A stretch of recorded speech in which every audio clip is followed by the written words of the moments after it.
અરે હું પોદરાવાળા ભાઈ, હવે આનું મોઢું જોતા લાગે કે આને કોઈ લવ મેરેજ કરે. આ તો હું હારી કહેવાય કે મારા મા બાપે આને આરે મને પૌણાવી એમ. તું શાંતિ રાખ ને, મને પૂછે છે ને હું જવાબ આપું છું ત્યાં. હા હવે અલા ભાઈ એવું નથી. આ હું છે મારા બાપાએ નાના બાપાએ ખબર હોય એનું નક્કી કરી નાખ્યું છે. આ ઇન્ટરેસ્ટિંગ. કેવી રીતે? અને ઇન્ટરેસ્ટિંગ લાગે છે. એલા ભાઈ એમાં હતું એવું કે હું એક લગ્ન પ્રસંગમાં ગયો તો મને ત્યાં પીરસવામાં ગોઠવી દીધો. હવે મારે જવાનું હતું દાળની ડોલ લઈને પીરસવા, બરોબર? તો હું હરખ પદુડો થઈને મીઠાઈ પીરસવા નીકળી ગયો.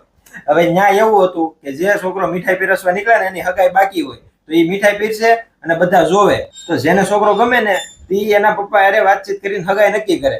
તો મારી હારે એવું જ થયું. હું મીઠાઈ પીરસવા નીકળ્યો, આના બાપાને જ ગમ્યો પાછો. અને એને મારા બાપાએ છે ને નક્કી કરી લીધું અને મને ભટકાડી દીધી. આ ભટકાડી દીધી એટલે? અરે તમે આવ્યા હતા હરખ પદુડા થઈને મને લેવા ઘોડે ચડી.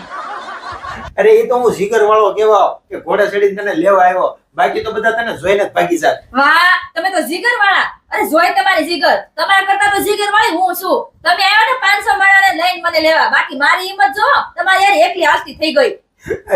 અરે જવા દો ભાઈ, જે છો એ ખરાબ સપનું સમજીને ભૂલી જાઓ. હું ભૂલી જ જાઉં છું, પણ હામી આવે ક્યાં જવું? છોડો. તો હવે